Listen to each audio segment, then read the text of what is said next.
So we go to the astral sea. In this astral sea, this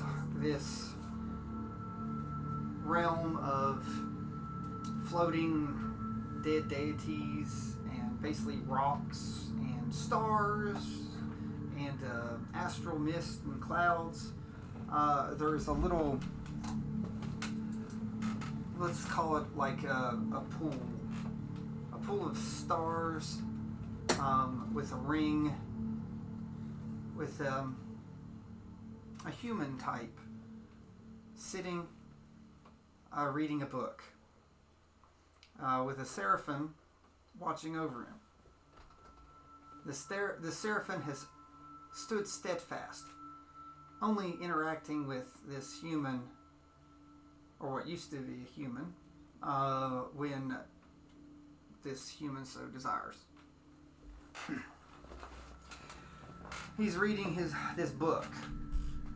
On the cover, in not so fancy words, is the history of Thetadolyon. And as he has been sitting here reading, he's never been able to get to the end of the book.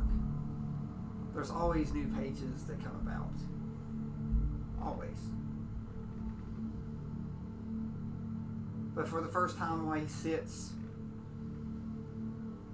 he turns the page expecting another page, and there is no page.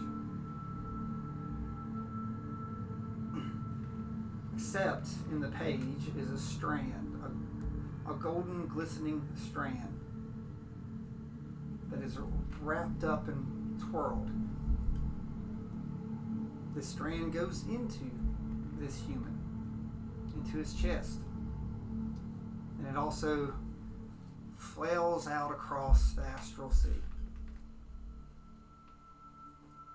This human believes he knows where this goes, because there have been several tethers that has linked this human across time and space for various things. But a lot of what he's been reading about the history of Thetadolyon involves the people from Thetadolyon, including what used to be a part of himself. This part of himself has become basically like a child to him, considering it came from him, but it has decided to evolve and become its own thing from him.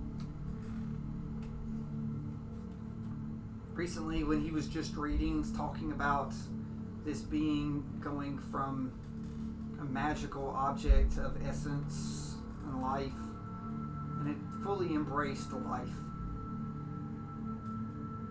And as he was reading about how it has chosen its true name and wanting to live,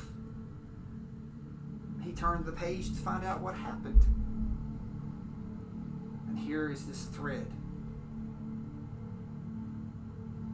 that is attached to him. He feels that this thread has always been attached to him, but it's never really been noticeable. There have been pages to read. So much to read. So many people. So living through adventures and stories and heroic and vile deeds of everyone that seems to be shaping Thetadolyon, in and out of Thetadolyon. But the last few pages have sort of surprised him.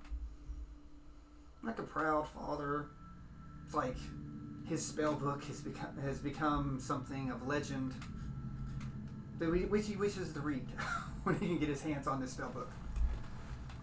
Maybe. And he's even slightly tempted by even parts of this book he probably should not read. But alas, he's not completely... Well, no, he's still tempted. he's still tempted to read parts of these books. He's like, who would know after all, right? Who would know? He's not so weak-minded as this Omega Omni that was so tempted. So this Omega Omni had a full library that he could spend his remaining years, but no, such foolish Omni. As this Omni, the original as he feels, or the last, as he also feels after reading this story,